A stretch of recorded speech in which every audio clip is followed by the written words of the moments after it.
Joining me now with reaction is Coulter, conservative commentator and author of Resistance is Futile. Also with me is Alan Orr, immigration and civil rights attorney. Ann, I want to start with you. What recourse does the Trump administration have in dealing with migrants that are illegally crossing the border while trying to seek asylum? Well, I think maybe having firearms would be helpful. That was hilarious. What, they're like British cops? They don't have guns? Do our troops on the DMZ have firearms?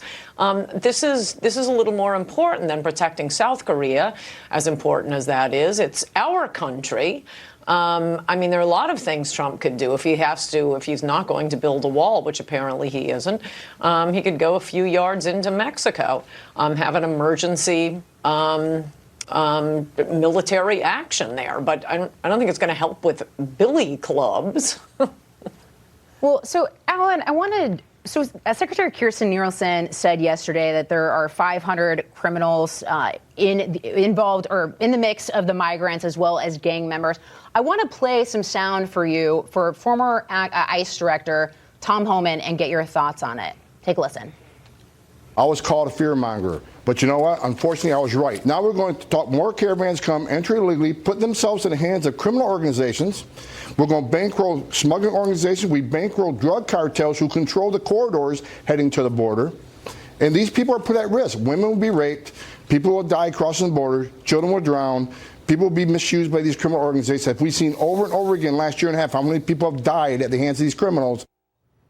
So, Alan, to Mr. Homan's point, as well as what Secretary Nielsen laid out, aren't there real national security concerns and, defense concerns at the southern border right now? No, I don't think there's any more concerns than there are at any other border, right? Every day, hundreds of thousands of individuals apply to enter this country. And specifically at the Tijuana port, at least 100,000 individuals apply every day. So an extra 2,000 or 4,000 for the United States to sort to see if they are available for entry or should be turned away should not be a problem for the United States. So therefore, this whole thing is basically theater, political theater, because the caravan has been coming for years. And Ann has actually also said that on the show. And this is the first time that we've ever deployed. Actually, we have the National Guard and the troops at the border for such a small number of people. But he's not the first president to send troops to the border. President Obama did that. President George W. Bush, President H.W. Bush. He's certainly not the first president to do that. That's not to send to the border for at this level and this number and at this magnitude to address individuals who are coming here, which I don't even call them the caravan. I call them survivors because they're sort of fleeing for their lives. So to meet people who are fleeing for their lives with guns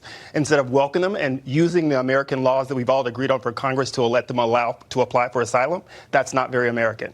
Well, and it's not just President Trump and Republicans that have concerns with what's going on at the southern border. You even have the Tijuana mayor wearing a hat saying, make Tijuana great again. You have Mexican protesters out there saying this is our country and having concerns with what's happening. So what do you make to what Alan just said? Well, that's the proof positive that they are not fleeing for their lives, which is why for asylum, you either have to apply in your home country or you apply in the first country you come to. All of the Mexican protesters, and by the way, I guess it's fun needling the Mexicans for being hypocrites on illegal immigration, but I don't really care what Mexico's policy is. This is our country. Our policy should be what Donald Trump ran on. We're trying to run a country here. It isn't an international lounge at JFK. But you have to apply either to in the country you're in or the first country you come to. That's just factually not correct. Please stop saying that. You're not an immigration lawyer. Well, Alan, but why aren't these migrants doing it the right way? Why aren't they going to ports of authority? Why do you see some of them breaking the law and illegally crossing the border? If they truly have a credible fear threshold that is being met, why not just do it the right way? Okay, well, let's correct the record, first of all. You can't apply for asylum in your home country. It doesn't work that way.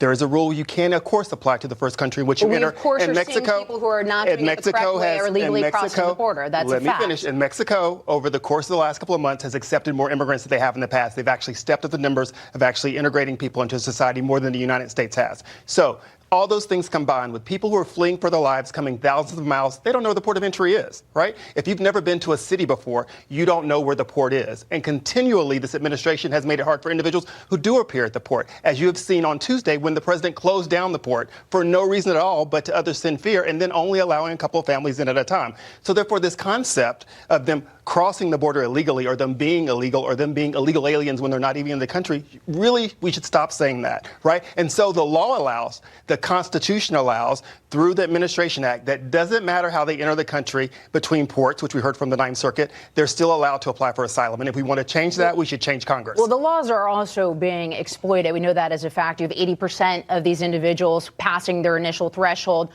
with immigration officials, and then only 20% are actually granted asylum in immigration court. So that is also a fact. And I want to get your take on what Chief Justice Roberts recently said in criticizing President Trump and going after the Ninth Circuit, saying we do not have Obama judges or Trump judges, Bush judges or Clinton judges. What we have is an extraordinary group of dedicated judges. Your thoughts on that?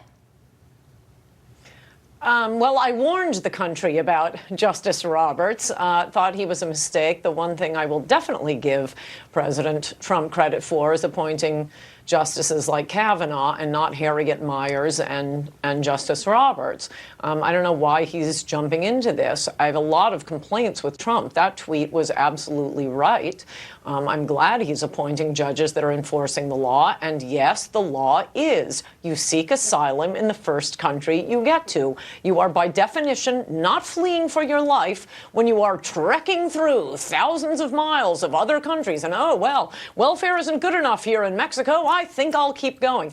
The reason they keep going to the U.S. and the reason it makes a difference where we set up the troops, they should be, as I said, a few yards into Mexico, is once a non-Mexican steps on U.S. soil, we can't turn them away. The idea was to stop human smuggling when, in fact, it's done exactly the opposite. It's creating human smuggling. So Mexicans, we can turn away at the border if we catch them. That's why we want it all. Anyone who is a non-Mexican who has just walked through this enormous country, not fleeing for their lives, looking for better welfare, once they step on U.S. soil, we can't just send them home. We have to give them hearings. The hearings go on and on. They just escape into the country, and there you are. All right. Well, thank you, Ann. Alan, appreciate it.